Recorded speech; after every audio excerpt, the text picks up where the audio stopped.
li ñu liggéey ba egsi fii ba am ci yaakaar googu dundaat ci li ëpp ci Sénégalais yi. dafa ñëw indi beneen discours bu bokkul ak li politiciens yi doon def nit ñi gëm ko ci am ci yaakaar ci moom. Sonko aujourd'hui pourquoi il suscite un intérêt ou il suscite de l'espoir. dañoo am ci yow yaakaar wallahi.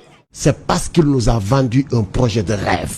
boo waxee ñu ne politiciens yëpp a yem Sénégal dégg politiciens yëpp a yem la ñuy wax moom rek dafa ñëw indi politique autrement beneen façon di ci wax xale yi di ci yee Sénégalais yi nit ñi dem ba gëm discours am. li nga xam ne moom la ñu baaxoo ñun ci suñu wàllu politique mooy di yee askan wi di xippiloo askan wi ba ñu xam lépp loo xam ne Macky Sall ak nguuram ñu ngi koy sumb.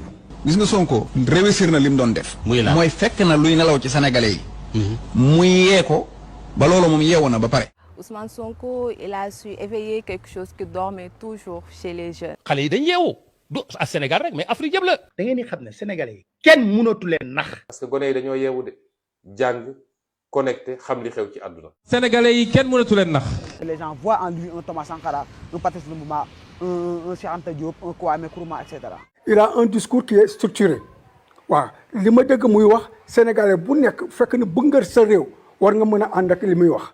c'est un jeune am na xam-xam indi na politique autrement am na discours bu muy def boo xam ne amu fi woon suñu ressources yi suñu alal ji nañ ko fexe récupérer. L'autre jour damay wax ak benn nit mu ne ma je suis jegewuma sax nekk ci Sonko jéemuma fa nekk du ma fa musa ne mais ne serait-ce que Sonko buy doon 3 jours président séparé nous avec le colon bàyyi c'est tant mieux.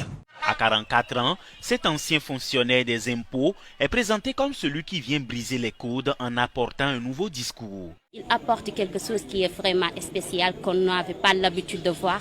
nit ñi dañuy sonn moo tax bi Ousmane Sonko ñëwee indi beneen discours war leen ne li yor ñoo ko yor te ñëpp mën nañ ciy jariñu gars yi dañ ànd ak ndasaraan yi di ñu nax di lekk sunu xaalis te loolu mooy discours kilifa diine yu njëkk yépp nañ leen fexe moom suñ bopp nañ leen fexe moom suñu liberté te sa liberté ni nga koy amee mooy sa ressource nga moomal ko sa bopp. yow Sénégalais bi xamal ni désormais tu es dans un pays extrêmement riche yaa ngi ci réew moo xam ne réew mu bu am kattan la bu am koom-koom la waaye richesse bii nga xam ne am nañ ko li ma bëgg ñu jàpp ñun ñëpp Sénégal yi mooy du richesse boo xam ne dina jëriñ Sénégal bu dee defuñu li ñu war a def ay nit ay ñëw jënd suuf si installé wu di dem ci plateforme yi ñu teg seeni bateau di ko yebee foofu di yóbbu ñun ñu bàyyil ñu asaka bi lii mooy suñu combat. ñun africain ñun sénégalais nañu xam ni suñu xoolaatul suñu bopp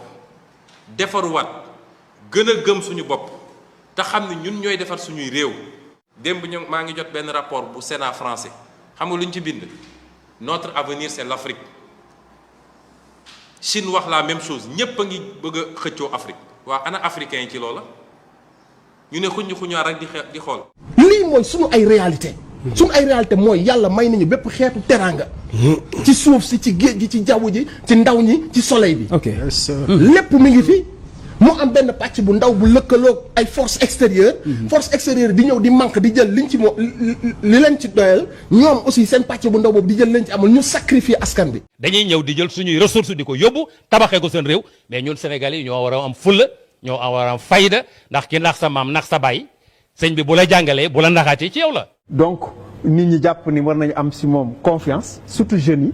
Sonko présente aujourd'hui non seulement un espoir pour le peuple sénégalais mais aussi un espoir pour la jeunesse sénégalaise. Sonko représente l'espoir de toute une jeunesse. mais Ousmane Sonko joxul nit dof dara. man joxuma 1 franc keneen noonu beneen jeune bu nekk fii amu ci kenn koo xamante ni Ousmane Sonko dina la jëndal butéelu ndox mais projet bi suñu xeex ñun. xam nga yàlla dimbali ko moom mu nekk koo xamante ni moom la yàlla jiital ak kàddu gi. Ousmane Sonko li muy wax du guleet pour ñi nga xam ne ñun am nañu expérience mais am na ñoo xam ne jiitu woon nañu ko ils tenaient le même discours ils avaient le même langage et cetera bon mais moom dafa am loo xam ne daf ci dellu ko mooy son parcours. donc am na originalité bu muy incarné génn également au niveau des impôts et domaines si lan dénoncer ba ñu génne ko ci jub assemblée nationale 5 millions yi ngeen bëgg a joxe wala 20 millions yi di dénoncer ba sénégalais yi gëm ni léegi kii Ousmane Sonko nit ku jub la. jullit la moom ku baax la jullit la ba pare ku honnête la fa laa mën a yem ndax ñoo ngi ci devant ay médias te àddina dafa naqari loo wax rek ñu tudde ko parparloo. en tout cas loolu il a réussi ancré ko ci esprit sénégalais yi. nit ku jubla ku ko dénk sa réew mu géré. c'est d'abord une première en politique parce que ba Sénégal doone Sénégal ba tey mosu leen gis ku mel ni Ousmane Sonko ñëw fële nit bon. man ci li ma jàpp c'est une des meilleures nouvelles qui soit arrivée à la démocratie sénégalaise. ba nekk léegi yaakaaru Afrique du ñu nangu kenn ku ko dakkal ku yaakaar ni di nga làqatu ci gannaaw état wala ci gannaaw justice wala ci gannaaw gendarmerie wala ci gannaaw loo bëgg xëy dakkal ko da ngay nax sa bopp. Je savais que la jeunesse tenait absolument à ce que je sois président.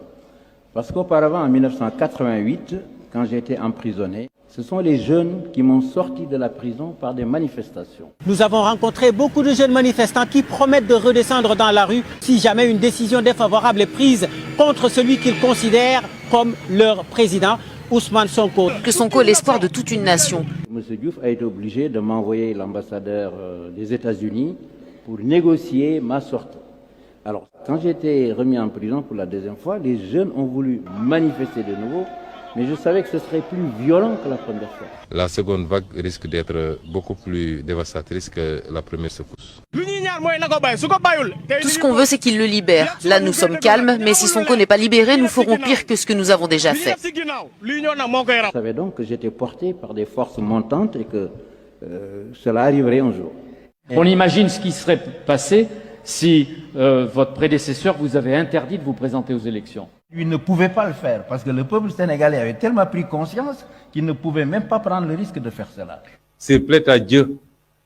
Et si mon parti le veut, je suis candidat à l'élection présidentielle de février 2024.